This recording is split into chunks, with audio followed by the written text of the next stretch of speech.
This is the Troutbitten podcast. Troutbitten. Troutbitten? Troutbitten. Troutbitten. Troutbitten? Yeah, Troutbitten. Troutbitten. It's about trout. Wild trout. This is Troutbitten.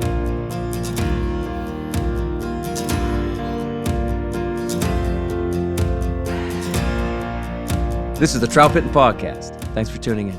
My name is Dominic Swantowski. I'm the owner of Troutbitten and the author of Troutbitten.com. Here we are, friends. This is our final episode of Season 13 and our last podcast of 2024. It's been a pretty amazing year for Troutbitten, and I just want to say thanks again to everyone out there. Our Troutbitten shop sale went very fast again. We sold out many things in the first couple of days. We did stock about twice as many mono rigs and full kits as usual, so those are still in stock for you. We sold out of 2 of the most popular hat designs quickly, but we should have another 4 dozen of those probably just after Christmas. Anyway, the shop is just a small part of what 2024 held for Troutbitten. We covered all of that in last week's episode where we kind of celebrated the 10th anniversary of Troutbitten, 10 years. Since that one published, we've received many, many kind compliments, encouragement, and enthusiastic support. So we say this all the time, Troutbitten is like a family. And if you enjoy the podcasts, the videos, or the articles, then you're part of this whole thing too. Welcome to the family. All right, tonight's topic is pre-trip efficiencies. Specifically, we want to talk about how to shorten your time at the tailgate or at your trunk, and then get your waders on, your boots laced, and get to the river. It really should be as simple as that, but it's not uncommon to watch anglers waste nearly a half hour, sometimes more, just getting ready to go fishing. Now, in fairness, I think some people like the process, and that's cool.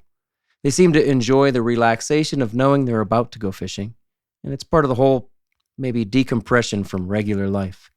But most anglers seem to hate that extra time at the truck. I know I do.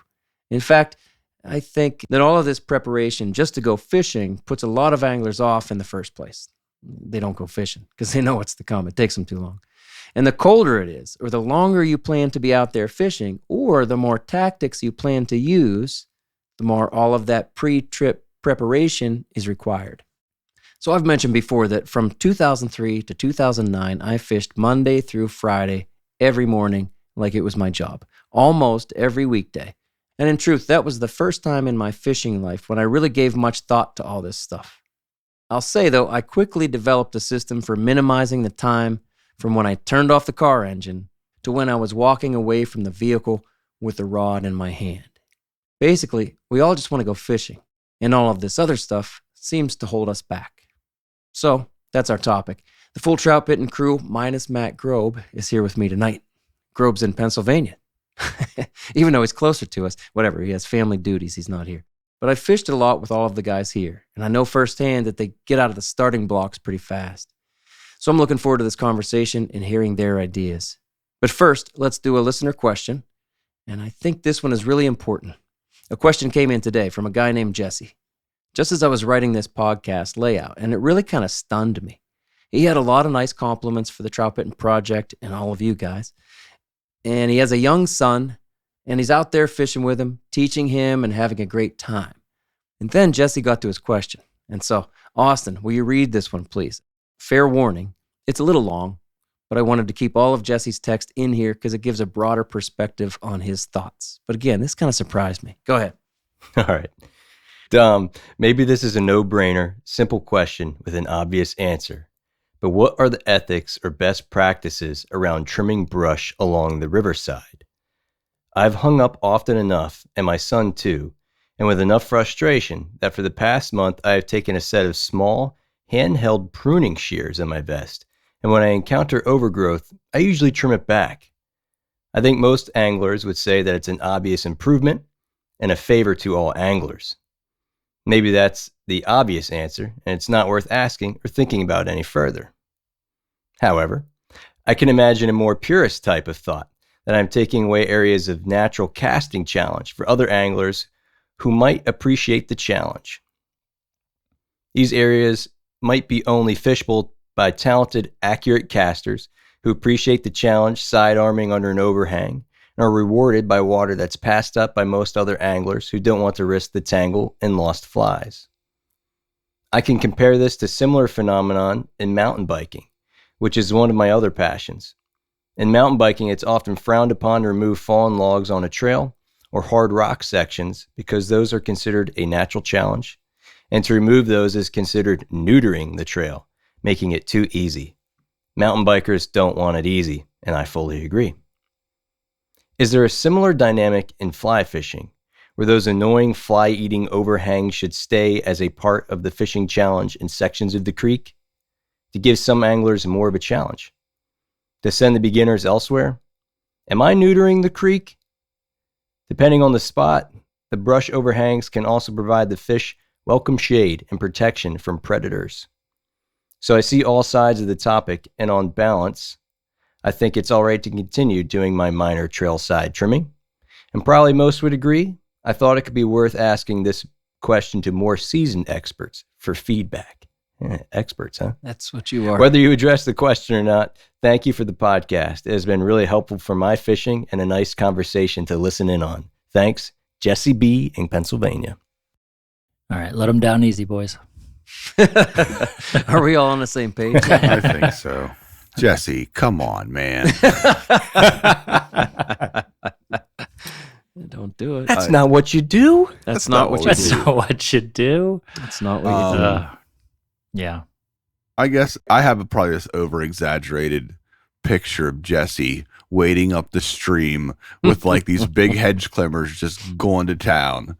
Like, but let's say it's I don't know what he's considering minor, but you wrote the article. I think it's called "Play It Where It Lies" or something. Play it as it lies. That's it. Yeah.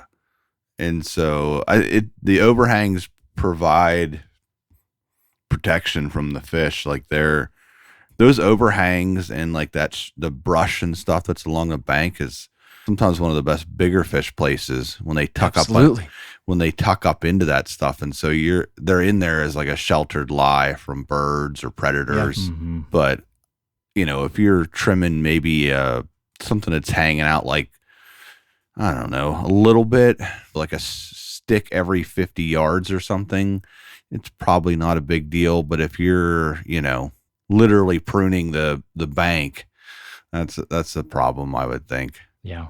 Yeah, I'm the same way. I think the thing that Jesse mentioned too is that overhead cover or that welcome shade that often does provide, just like Bill said, some of the best holding water. I can think of many places where, I consistently catch fish and most of them have some sort of built-in protection. Those wide open areas are often maybe the lesser productive waters. Now, I've come into instances where maybe you have a favorite fishing hole or a certain bucket, and all of a sudden there's this god-awful branch stuck in the bottom of it.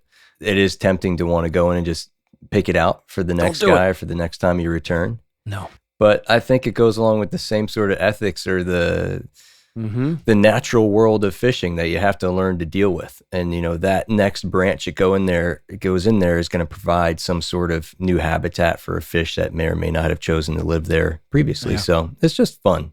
Mm-hmm. It's not a golf course.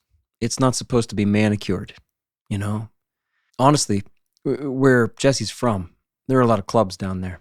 There's a lot of private water. There's a lot of managed streams, stream access where they make it easier for you. Mm-hmm. That is not that's really not the way it's supposed to be. And I did. I wrote an article called "Play It as It Lies," which is a golf term, right? Mm-hmm. Right. Wherever the ball is, you're not supposed to be moving the tree out of the way so that you can hit it easier. Right. But then along the same lines, like I said, these rivers aren't golf courses. And then who are you to decide, well, I'll cut this limb back, but not the next one. You don't get to decide that. Mm-hmm. No one person out there should get to make those decisions for everybody else. I'll cut this back 3 feet because it makes it easier for everybody. No.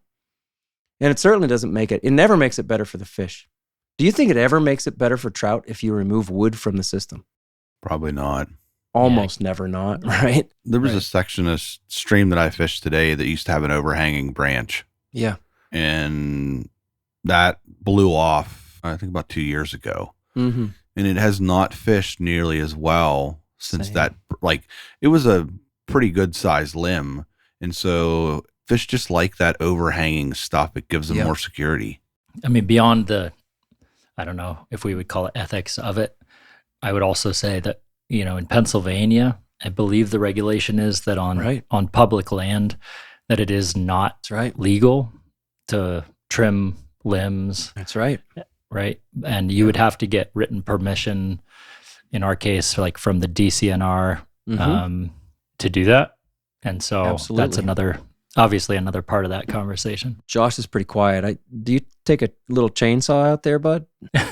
Yeah, it's actually, it just rolls up in the pocket, handle on each side. chain Some of in the those middle. farm tools he has now. I've seen him out Yeah. there with the hedge trimmer, cordless. He talked about taking his son fishing. I'm not, he didn't mention how old his son is, but I'm imagining like a kid learning to cast, Yeah, and that might yeah. not be the case. But Right, I it think is. if you're really Young son. wanting to, if you're really wanting to make the experience better for him, leave him something that's going to continue holding good fish. And the more you destroy of the area, the worse off that stretch of river is going to be, and the worse it's going to be next time you fish it.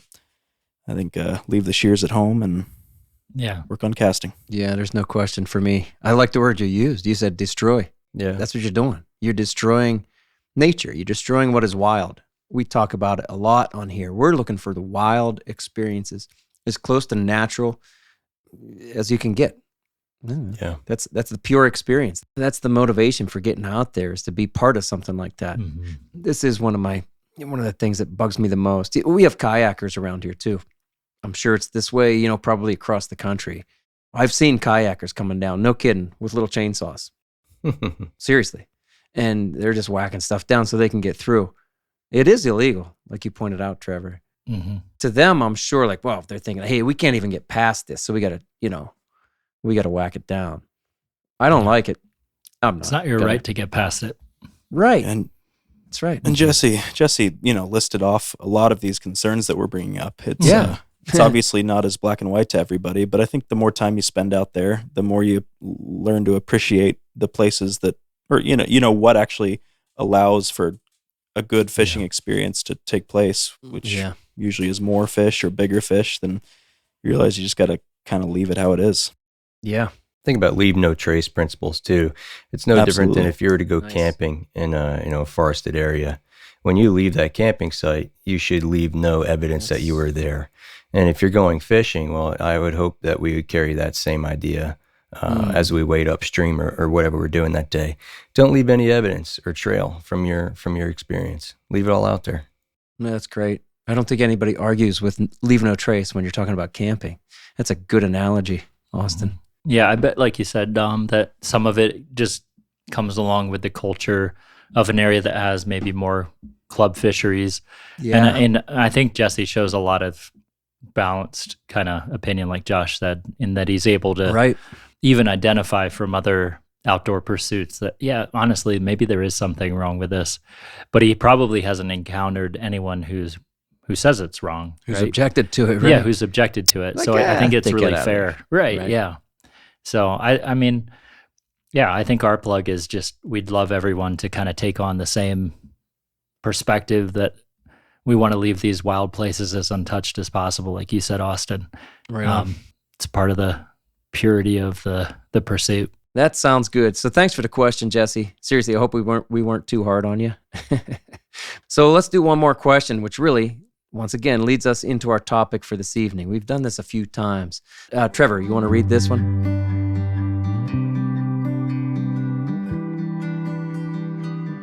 Since 2006, Yeti has been building products for anglers who fish hard and share an addiction for the woods and the water.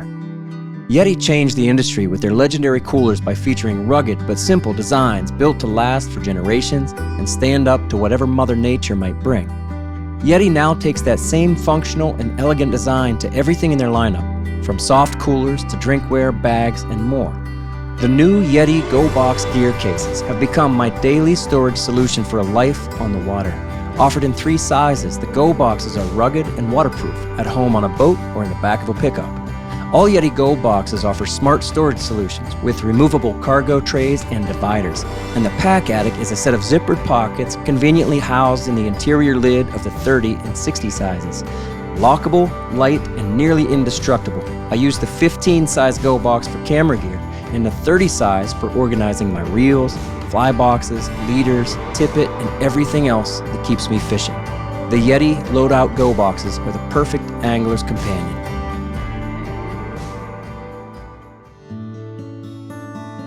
For over a decade, Smith Creek has designed and built outstanding gear for the serious angler.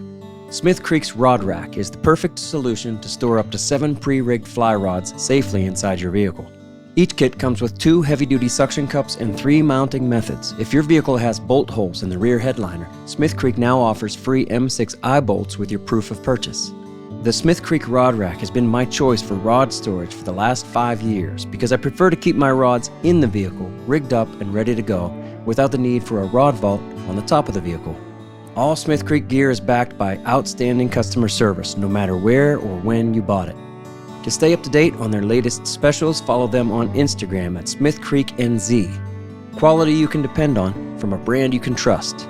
Smith Creek. This one's from David Gray through email. Now, David Gray also writes and records some fantastic music.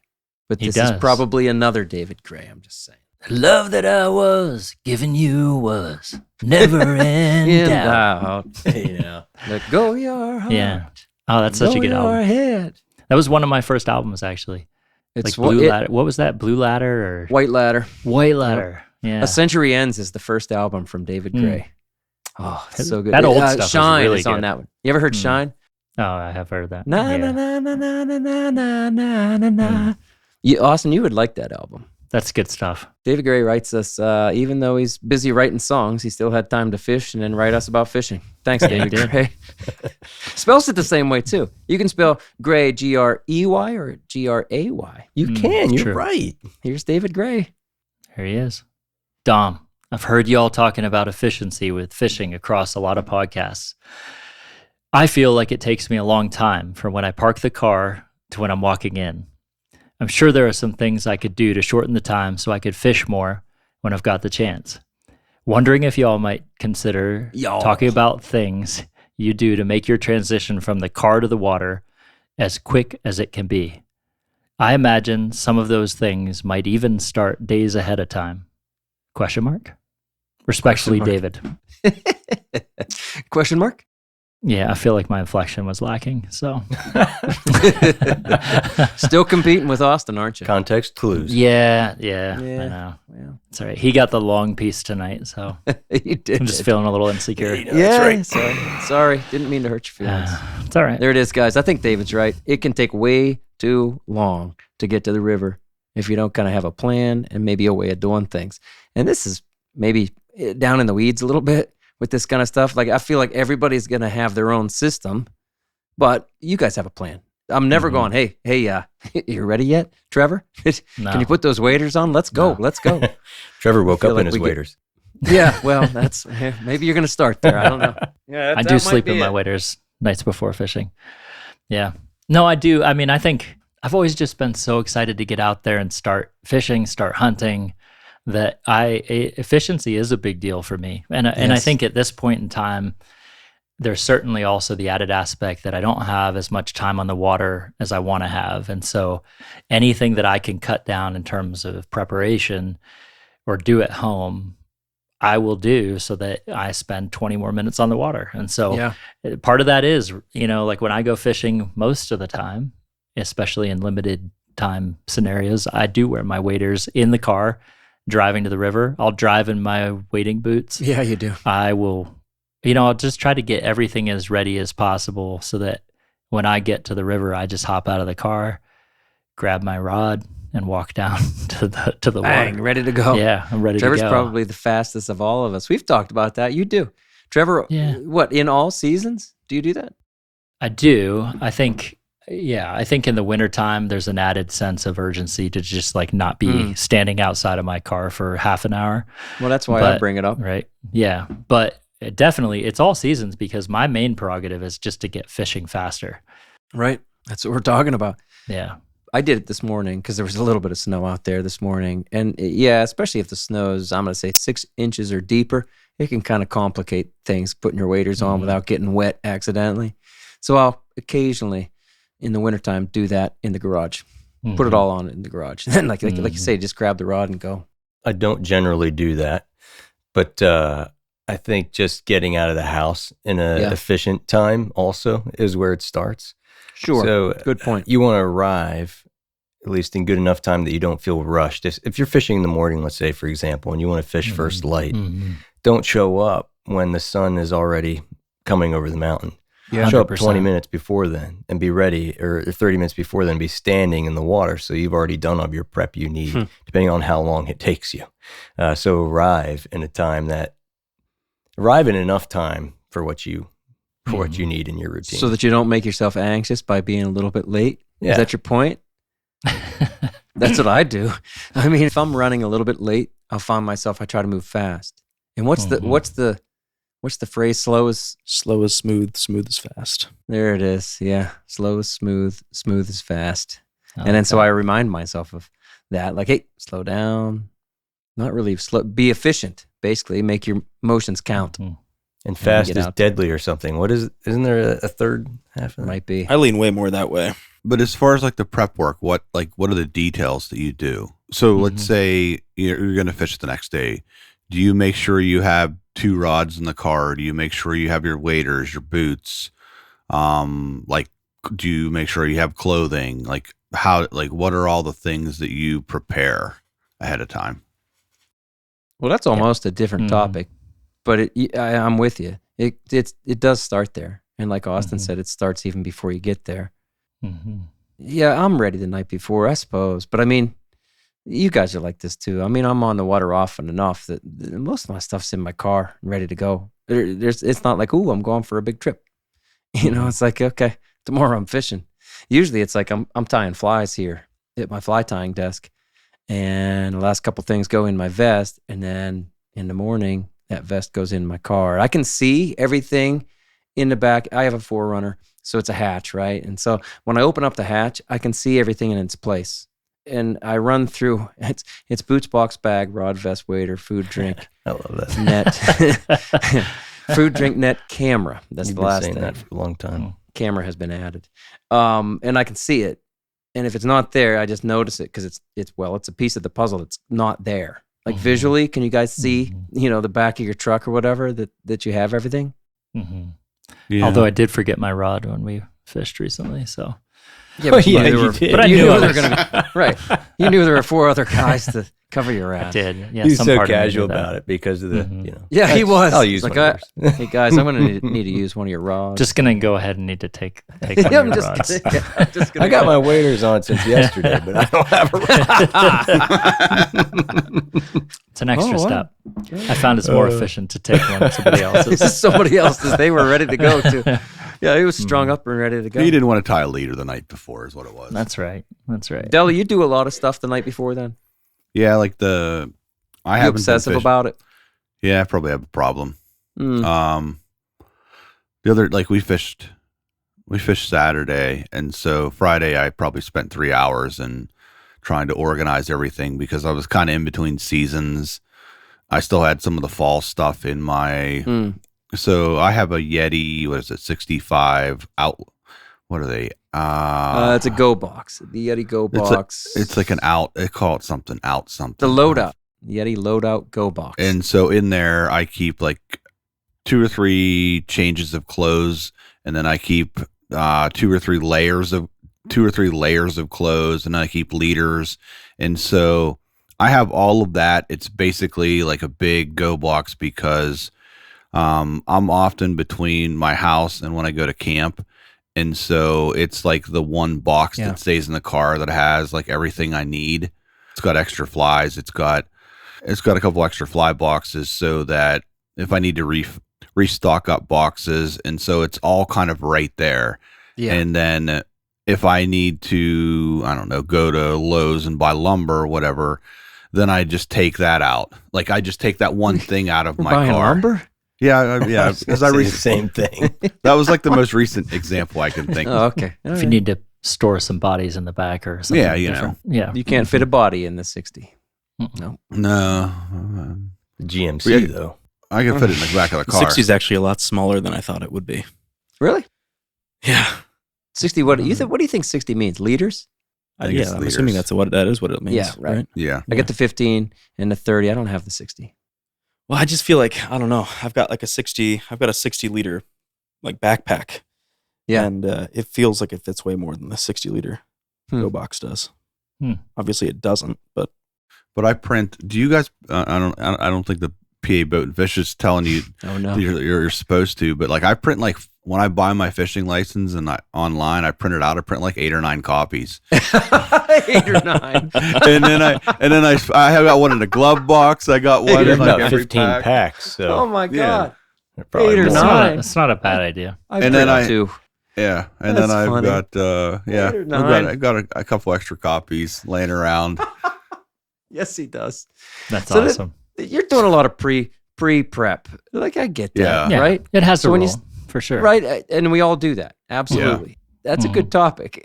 But really, when you turn off the key, what do you do next? You know, I think that's really what David Gray is getting at. Mhm. You know, So what do? You turn off the key, then what happens? You want to get on the water. yeah. Bam. So you talked about like when you get ready, it like sometimes you get ready at home like when it's snowing or raining or something like that. Yeah. So Mhm. I have like a rag rug that I seen that. keep Yep. that I keep in the back of my car so Yep. that I can just sit on the back of my car and not get if it's too snowy or wet. So then Right. I can just sit there underneath the hatch of the car and then I can put my socks on and then put the waders on, the boots and so on. You said the hatch, and I said I have a 4Runner. One of the reasons I have an SUV is exactly because of that hatch. Yeah. It's an awning. I can't tell you how many times I've stood under that and, well, been efficient, just staying out of the rain, putting my stuff on or taking it off. Mhm. Honestly, like I keep everything in one laundry basket. It's just Yeah. like a rubberized laundry basket. And for me, that really is just my last step. Is I open up the bed of the truck, I pull that thing out, and everything is in the order that I need it to be in. So Right. I put on my belt with net, put on my chest pack, and I mean that's really it. I grab my rod and I start walking. Mm. And I think you brought up a good point in terms of, some people may enjoy the process or some people may not need efficiency. And there are times that it's different. But kind of to Austin's point, like typically I like when I'm arriving at the river, if I take 10 minutes longer, that's 10 more minutes that maybe I'm not in position, right? Ready I to know. fish. And that might be the 10 best minutes of the day. Or somebody jumps ahead of you. Or somebody jumps ahead of you. Yeah. Yep. Oh, well, and that's, I think, one of my worst fears. And this probably comes from hunting public land, but is like pulling up and getting ready in the truck Yeah. and having somebody else pull up and then walk in. And man, is that the worst? So honestly, I like to hit the ground running. I just want to start walking, start getting back there. I want to show up before everyone. Before I knew you guys, I used to walk. I used to get there so early. It was like hunting early for fishing, Mm-hmm. Yeah. which is good. like 2 hours before daylight. And then Wow. I'd walk down and I'd get in the water and I'd stand in the water for almost an hour until it would get light. No. I have so many pictures. I could send you pictures. And I would start, I'd play around with how early I could start fishing and start catching fish just by the feel of it. That Because was your first exploration into night fishing. yeah, it was. It Yeah. was just the other night, Yeah. the morning Yeah, night. the end of the night. Yeah, the other side of it. Well, when Yeah. you said until I met you guys, what changed once you met us? Why did that I change just- anything? Just- Well, I don't know. I realized that maybe I didn't need to be quite so crazy. Well, but also, I'm not joining you at 3:30. I know. And in the summer in particular, it's just nice. Like I just love being out Sure. so early, right? Fair. and it's cool out, and I don't know. It was just nice. But yeah, I think over time I just realized that the pressure to be the first one or to get there on the water first, like it didn't need to be an hour early, right? Yeah, You could- because I most could- people aren't going to yeah. be there until 10. No, Yeah, they're rolling in that's at fair. the exactly. That's where they came. When That's prime- the time. I had 4 anglers this Mhm. morning, and they came in at 10 o'clock. Yeah, they I probably know. met for breakfast. That's fair. That's what they ate did. omelets while the fish were biting. It's wintertime, so the fly shop told them, you don't have to get out there until the sun warms everything up. That's right. Brown trout love the sun. my, For myself, when the like you said, Dom, when you turn the key off, there's a couple things I do right away. yeah, right. First thing I do is I throw my wallet in my glove box, and I Good get to any know. sort of like All right. get any where it sort of is. expensive I things. crack my windows 3 inches. Yeah. Noted. I also throw like my keychain in there too to get them out of the way. Yes, it is. And then I take my car key and walk it right back to the back side of the car, open the hatch, and I have a carpet square I sit on the back of my bumper. I sit down, I slide 1 foot at a time into the waders and replace each shoe with a booty. And then I put that car key right into my wader pocket in the waterproof inside lining. Yeah. And I make sure I put that away as soon as I can so I don't accidentally lock the car and shut the trunk. Because that's really easy to do when you're getting ready and you go ahead and say, all right, I'm going to lock the car, and then you reach in for the next thing by accident, you set the key down. So I make sure to get that out of the way, get the waders on, throw the wading belt with the camera on, get the wading staff situated, and the vest. And then the other thing, of course, too, is I don't wait to or don't spend time rigging up my rod at the car either. Right. That anxiety sets in when you're getting the rod out and you're like, okay, it's the last thing I need to do, and I'm home free. Don't wait around Takes and too long. spend another 15 minutes doing something that's unproductive. Keep that rod in half or however you store it. It may be a full rod, but spend your time rigging up once you're in position, ready to fish. Nice. For me, excellent polarized lenses are a critical piece of gear every day that I'm on the water. Tajima Direct has changed what I see in the river. Tajima Direct offers top-tier lens replacement services with the best polarized lens technology on the market.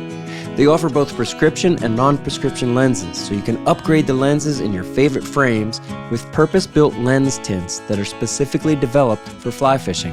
Tajima's patented technology cuts glare and enhances clarity like no other lens that I've worn.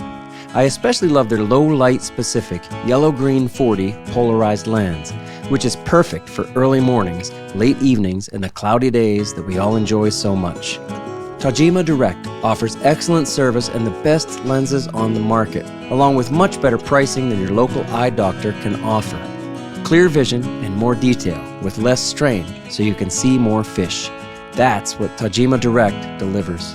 Visit tajima-direct.com. That's TAJIMA-direct.com. Upgrade your lenses and see what you've been missing.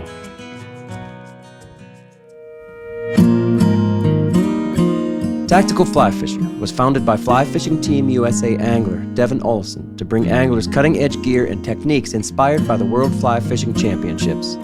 Tactical Fly Fisher's goal is to supply you with the latest and best fly fishing gear and to help you learn how to use it through their videos and books.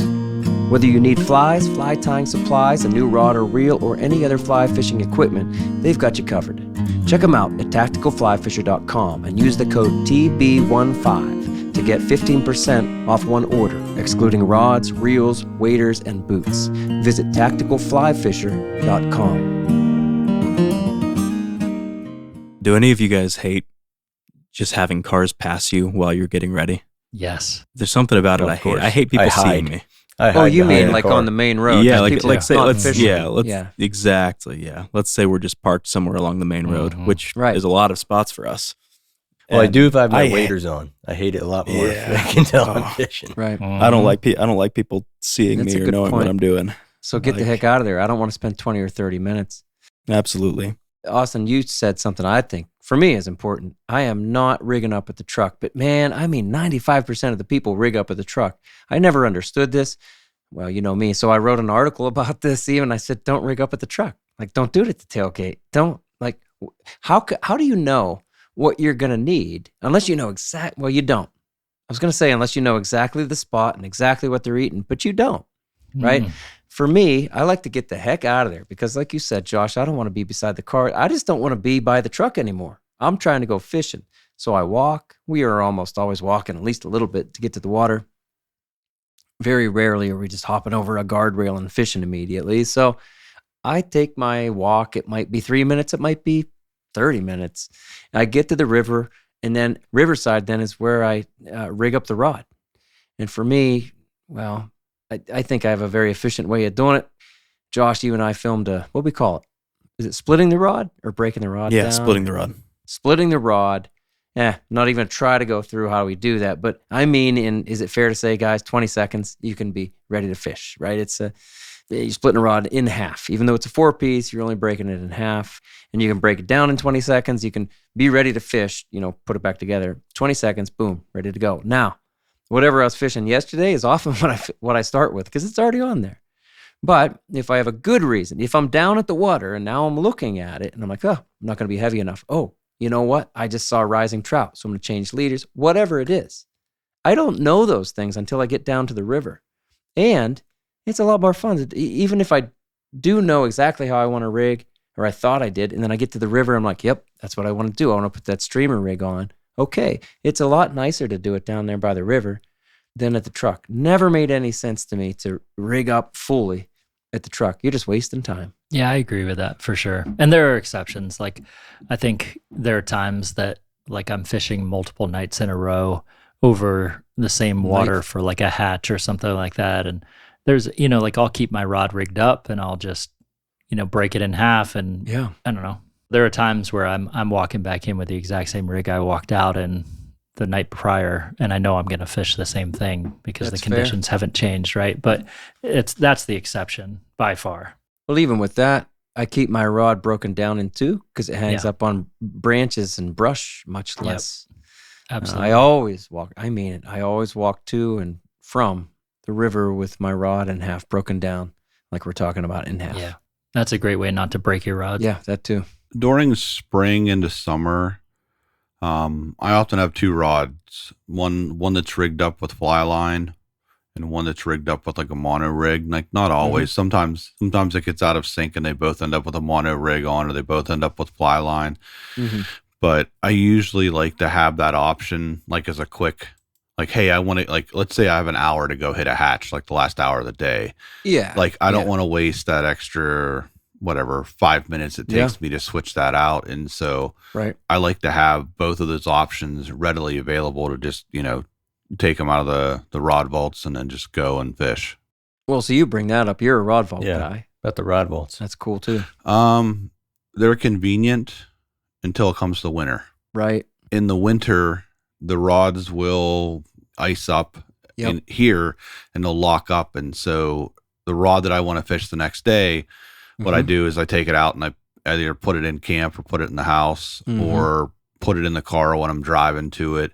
They're sealed, but they still get a little bit of moisture and a little bit of dampness in them. And there's been a couple of days that I've showed up on the river and it's frozen. And my reel is like useless, and I have to like sit there for 10 minutes and put it inside my waders and let it heat up. Well, even if they were perfectly sealed, the rod vaults, I mean, it's still cold. Yeah. And the inside of my Forerunner is warmer, So I've always chosen to split the rod and whatever. I have a Smith Creek rod. It's called a rod rack. Yeah, Smith Creek rod rack up top. Works real nice in a Forerunner. Anyway, that's my choice. But yeah, the rod vaults are a way to, not have to rig up at the truck.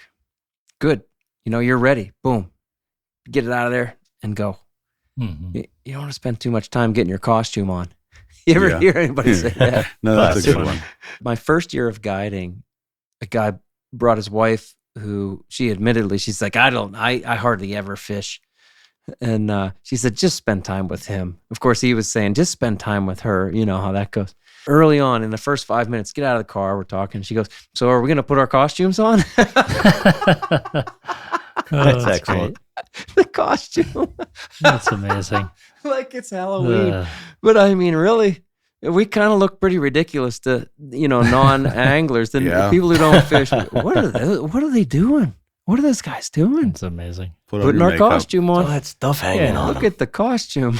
Look at all that stuff he's got. Yeah, anyway. You got to put your costume on efficiently, right? And Austin, you said you had your way of doing it. Similar to Delhi, you got a carpet or a towel or something I don't know. I feel like it's not our job to tell everybody what our system is necessarily, although I'm happy to share it. But like everybody is going to have their own way of doing things. I think the point here is to think it through. And I guess like take efficiency seriously. I'm not a neat freak. Trevor, your garage is so much more organized than mine. Is it? Dang, I don't Do know. you think you're an organized person overall? I don't know. I think I like He cleans up organization. for when you come over. Mm-hmm. I like Covered in organization ping pong for balls. sure. Yeah, I like exactly. organization where it Mhm. matters most. Without it, then my brain goes a little crazy. I don't like the way my brain feels when my office space is, even when my fly tying desk that I'm looking at right Yeah. here, it's organized within reason, right? And I never let it get too out of hand. But I'll tell you what, the back of my truck, it's Yeah. ready to go. It's Yeah. ready.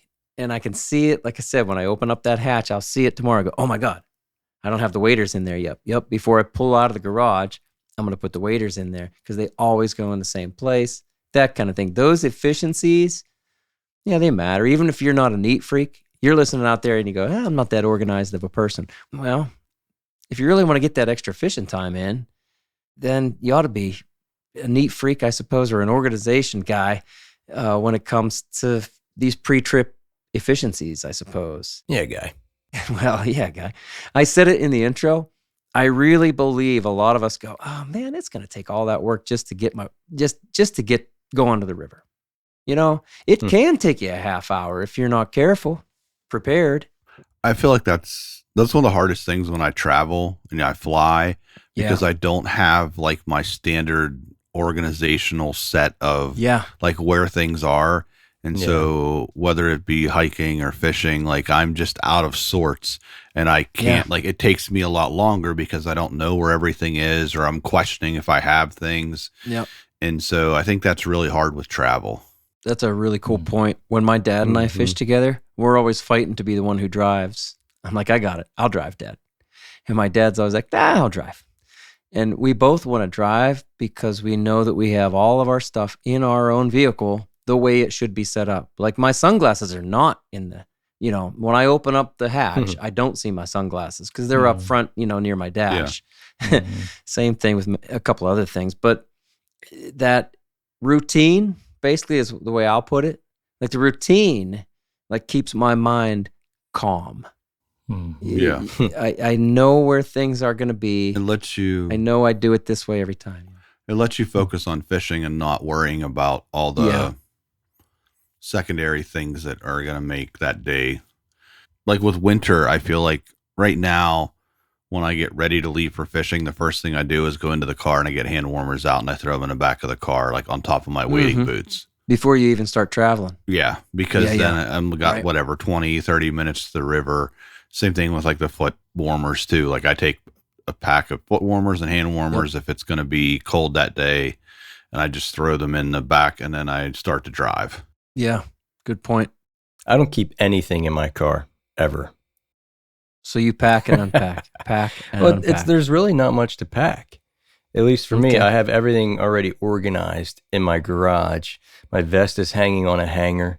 I have a rod rack that's built in the corner that's got all my rods stored already rigged.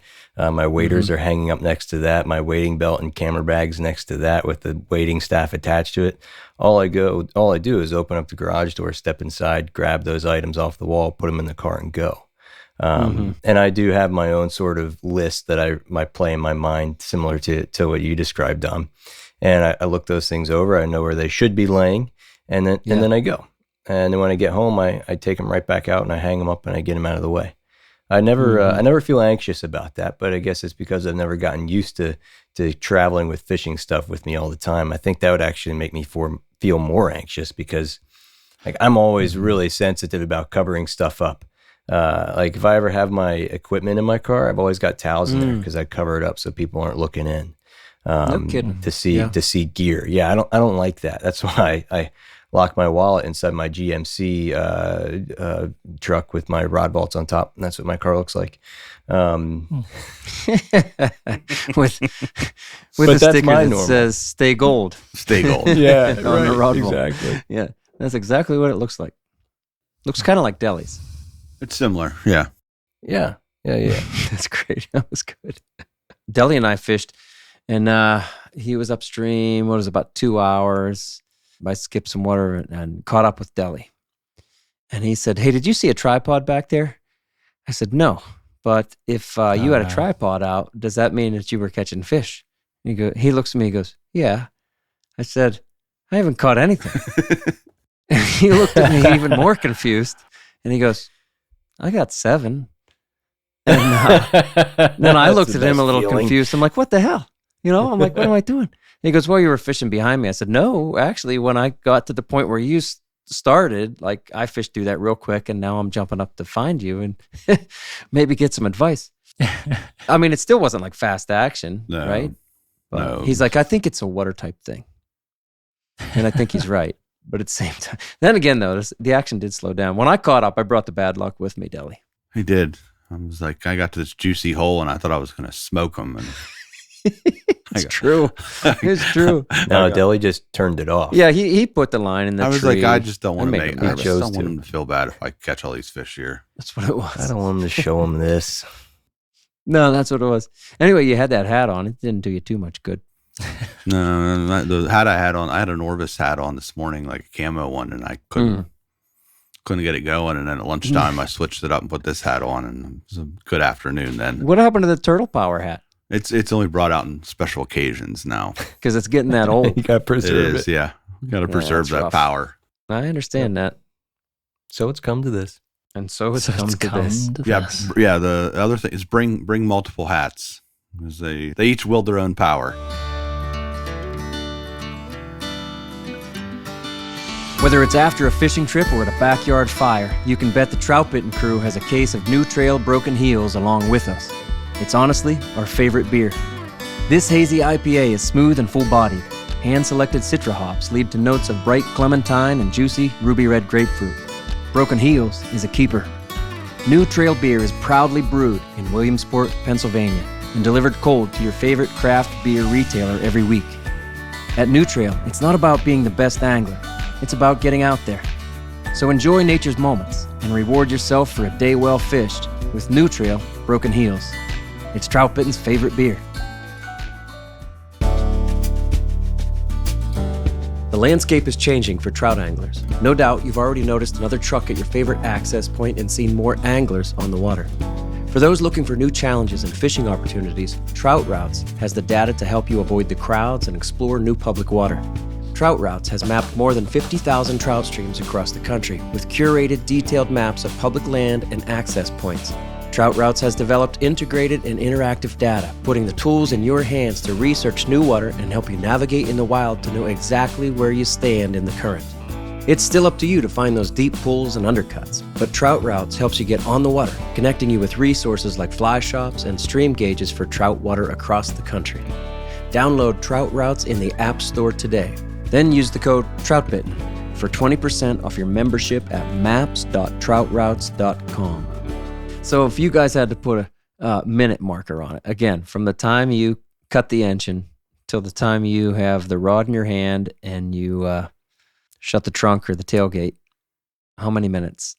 I'm not even saying like, oh, I'm trying to rush, I'm trying to do this as fast as I can. I'm saying naturally, average. What's it take? 10 to 15, I think. Are you serious? That's long. I was going to say like 6. I know. 6 same. minutes. Mm-hmm.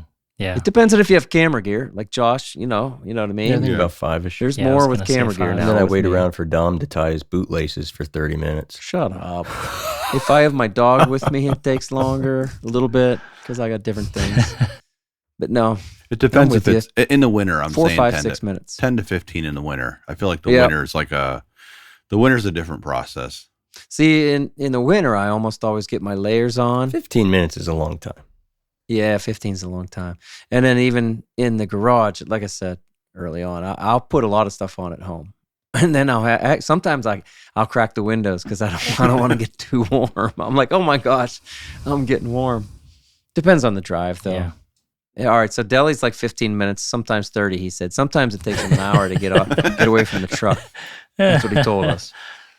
That's because he's got so much stuff. He like opens up this trunk and he's got like lunch and dinner packed. Yeah. He like breaks got out a options. whole picnic. Yeah. Yeah. He does have options. I think 5 minutes is like Trevor, I think real 5. reasonable, right? Yeah, right. That's reasonable. I think For 5 sure. minutes ought to be it. Yeah. All right, so I've guided a Yeah. lot. And I don't know. I see it a lot. That, again, I do not have a problem with it. And lots of people do want to relax, but I see people kind of getting anxious about it. They're like, oh, sorry, I'm taking a lot of time here. But it always comes back to they don't have a routine.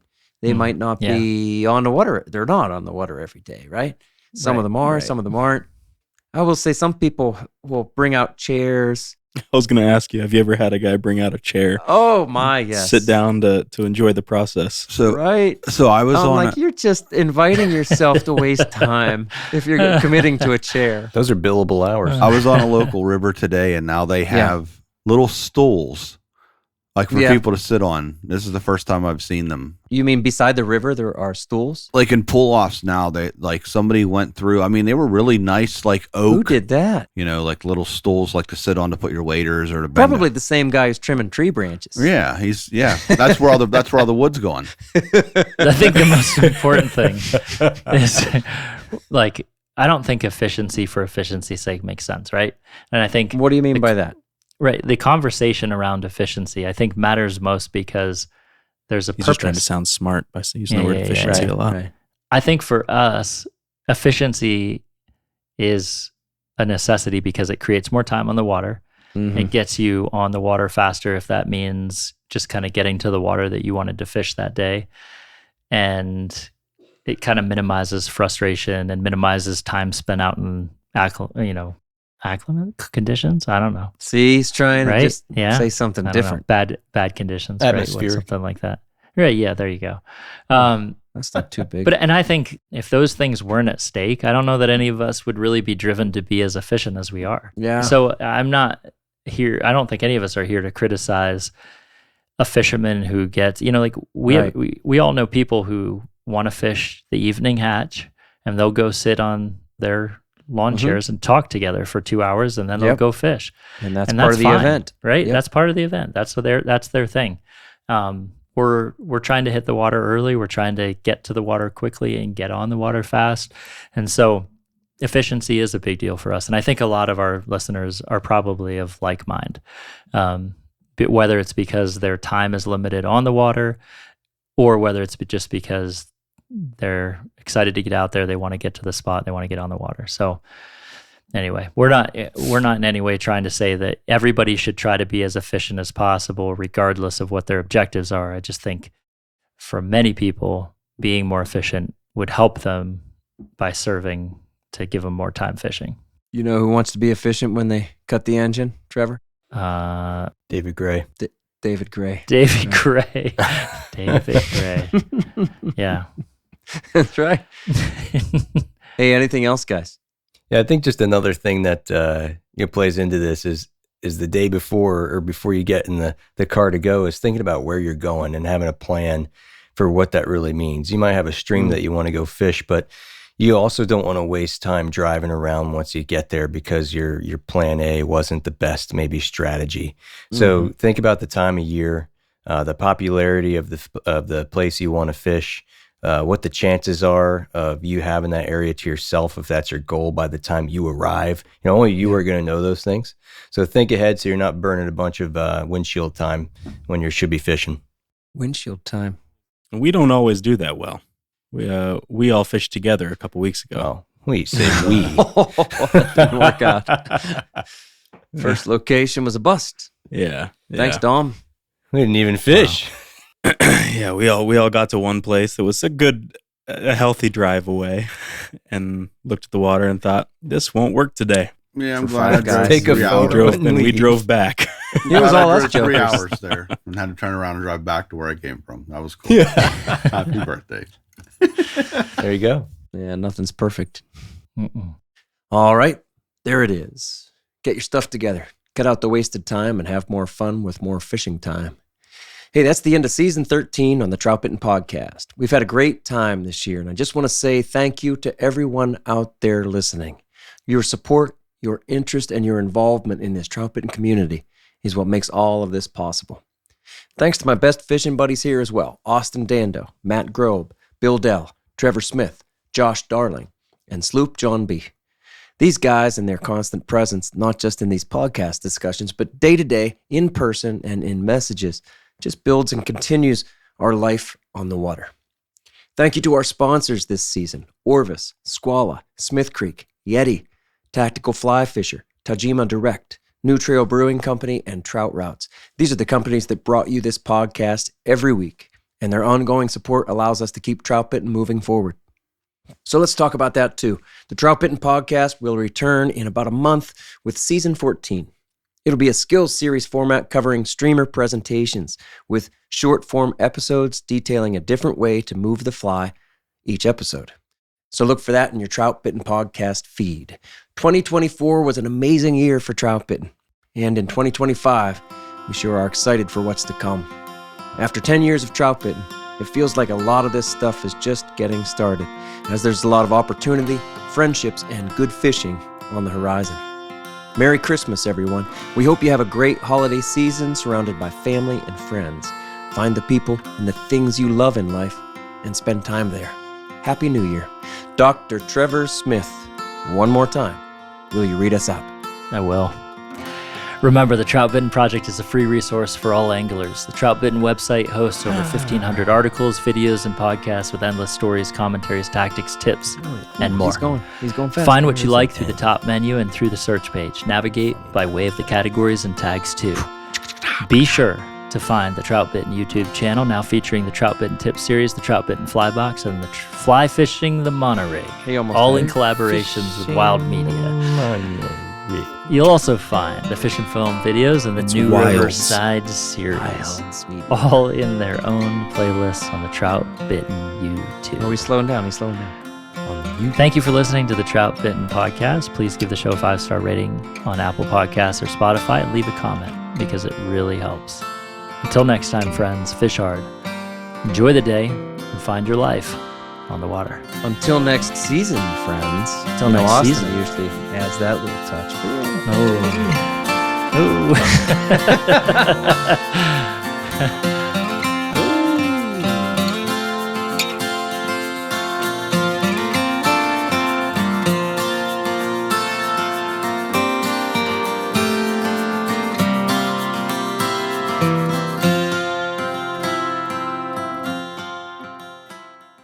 Yeah, that's right.